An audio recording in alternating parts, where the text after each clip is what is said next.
What's going on, guys? Your boy Everyday Bitcoin here, back with another video. Thank you guys for checking me out. I want to talk about how I became rich on a middle class salary. Um, I've been thinking about like just the process of becoming wealthy and just kind of how things just compound. I talk a lot about investing. I don't talk so much about stocks and dividends and stuff like that.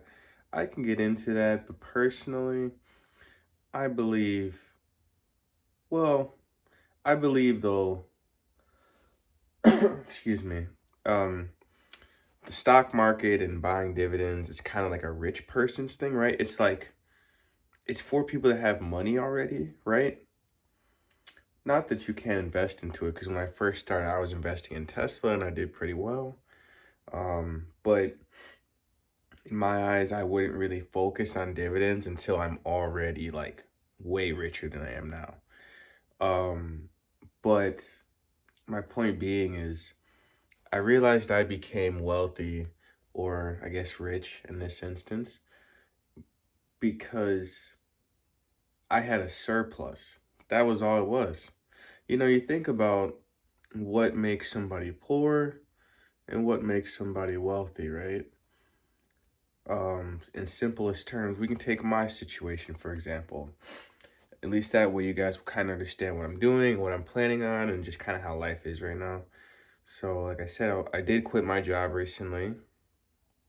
Um, I won't get into all that, but I was making 1,000 a week after taxes, so 4,000 a month after taxes, right? So my bills were probably, well, my rent is 870. It is going up to 920 when my next lease starts, but I'm unsure if I'm gonna stay here. I might talk to the guy. But so my rent is 870 now. My car payment, I do have a car payment now. It's 240. Insurance is 140. So that's 380 a month for a car, which I think is still outrageous, even though that's pretty reasonable nowadays. Um, if you're curious, 2013 Chevy Malibu. Matter of fact, I know it's pretty dark out. I hate to, let's see if you can. No, that's not it. You won't see it. Okay.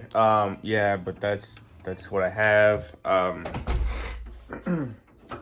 Uh, Energy bills was like 50. It's gone up some, so maybe let's just say 60. Phone bill 50. Uh, what else? Internet. I did have free internet. Long story, but I think my thing's running out. But I think I can get it reinstated. So let's forget the internet.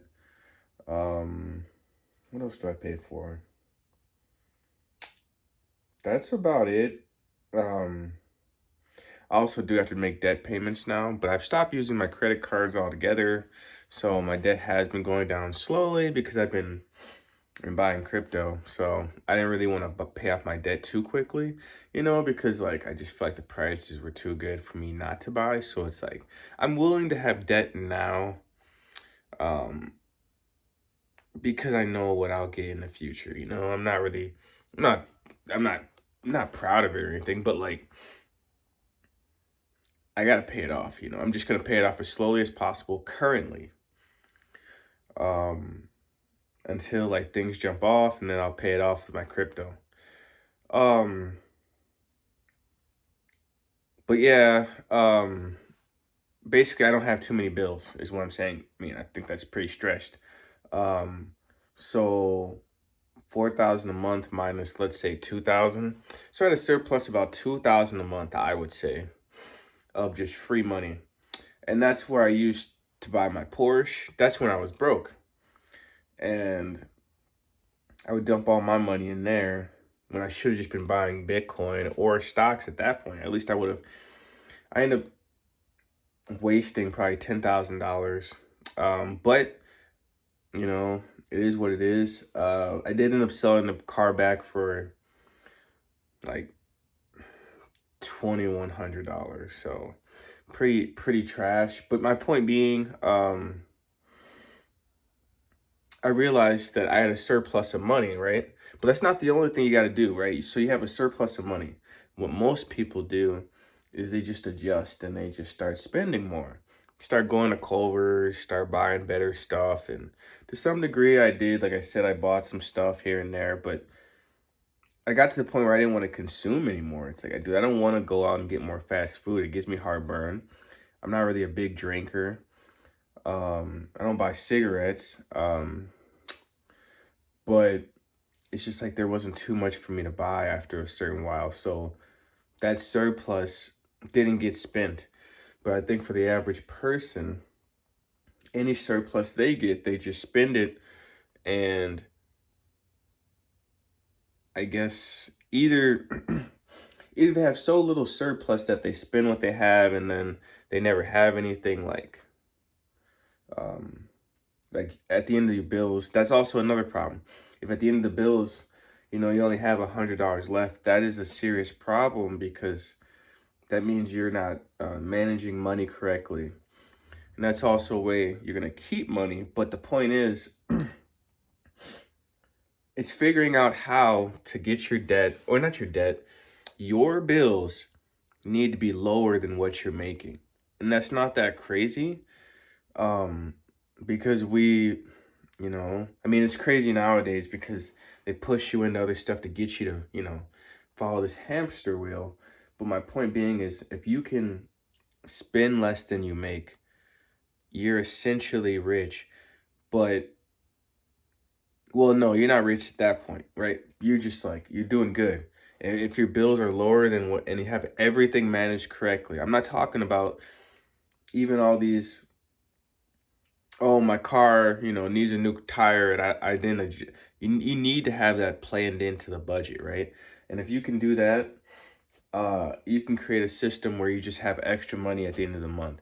Now, what you gotta do is start investing with that money because now you're building something. This is about building. This isn't just, oh, hey, I got $700. Let me go cop me $400 pair of J's and go out to eat and spend $200 and get a haircut, take my girl out, and now I'm like back to where I was. Like, one, you need to be doing something with your money, but then you need to figure out if you even have a surplus. You may do it and be like, dang, I'm spending like 80% of everything on my bills, and that's a problem. I spend less than 30% basically. Well, no, actually, I guess. But you see, when I say, and that's another thing I do, when I say like certain numbers, I always overestimate, right? If my rent is 870, I factor it in as 900. If my phone bill is 50, I factor it in as 75. I'm doing this because I'm like training my brain to like basically overshoot it, so I'm always like where above where I need to be at. It's like, oh, dang, I got an extra $100. That's because I planned, like I already planned. I planned for the BS to happen, right? So if something did happen, it'd be like, oh, okay, well, thank God. Um, Apparently, I like looking in my bank account and seeing more money than I expected. So I always, whenever it's bills, I always overshoot it. You know, so that's just another little habit you gotta do. You gotta be aware. You gotta find that surplus, and then you gotta figure out what to do with it, and stay away from debt and all, basically at all times. Unless you really know what you're doing. But we're talking about building something as a regular person, so I would just personally stay away from it. I would maybe get it, but as long as you can be careful. But it's pretty hard. So I became rich once I got a surplus and began using it correctly. Because I'll tell you this, years ago when I saw Bitcoin was 4,000 and I was working $10 an hour, do you realize I could have bought a whole Bitcoin for $4,000 if I obsessed with it? I would have been rich by, well, not rich, but I would have like obviously 60 some thousand dollars. And on top of what I've been working for now, which probably wouldn't even have mattered. I'm just saying, it's that knowledge. It's you gotta know what you're doing. Spend less, invest more, and I think you'll find that you don't even want a lot of this crap.